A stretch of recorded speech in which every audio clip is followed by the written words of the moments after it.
Welcome to the Folktale Project. This is Dan Scholz.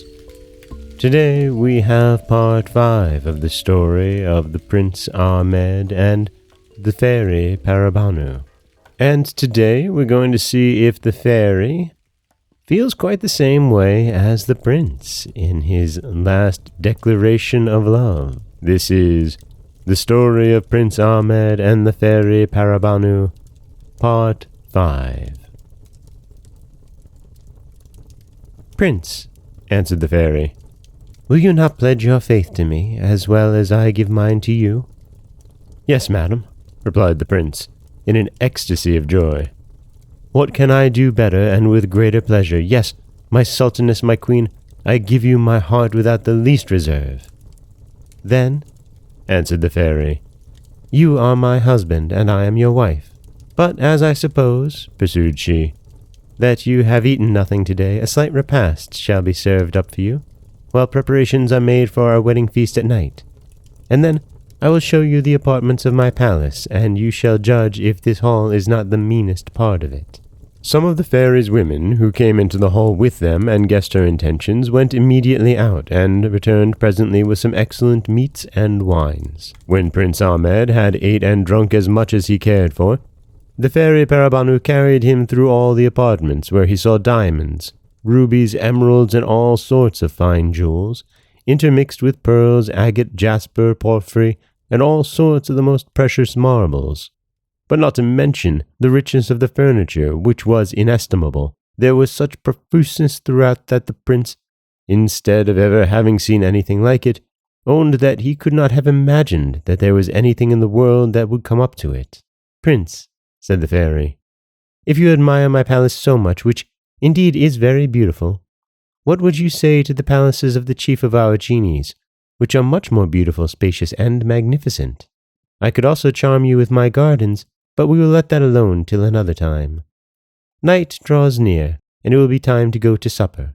The next hall, which the fairy led the prince into, and where the cloth was laid for the feast, was the last apartment the prince had not seen, and not in the least inferior to the others. At his entrance into it he admired the infinite number of sconces of wax candles perfumed with amber, the multitude of which, instead of being confused, were placed with so just a symmetry as formed an agreeable and pleasant sight. A large side table was set out with all sorts of gold plate, so finely wrought that the workmanship was much more valuable than the weight of the gold. Several choruses of beautiful women, richly dressed, and whose voices were ravishing, began a concert, accompanied with all sorts of the most harmonious instruments. And when they were set down at table, the Fairy Paribanou took care to help Prince Ahmed with the most delicate meats, which she named as she invited him to eat of them, and which the prince found to be so exquisitely nice that he commended them with exaggeration, and said that the entertainment far surpassed those of men. He also found the same excellence in the wines, which neither he nor the fairy tasted of till the dessert was served up, which consisted of the choicest sweetmeats and fruits. The wedding feast was continued the next day, or rather, the days following the celebration were a continual feast. At the end of 6 months, Prince Ahmed, who always loved and honored the Sultan his father, conceived a great desire to know how he was, and that desire could not be satisfied without his going to see. He told the fairy of it, and desired that she would give him leave. "Prince," said she, "go when you please, but first, don't take it amiss that I give you some advice how you shall behave yourself where you are going. First, I don't think it proper for you to tell the Sultan your father of our marriage, nor of my quality, nor the place where you have been. Beg of him to be satisfied in knowing that you are happy, and desire no more. And let him know that the sole end of your visit is to make him easy and inform him of your fate." She appointed 20 gentlemen, well mounted and equipped, to attend him.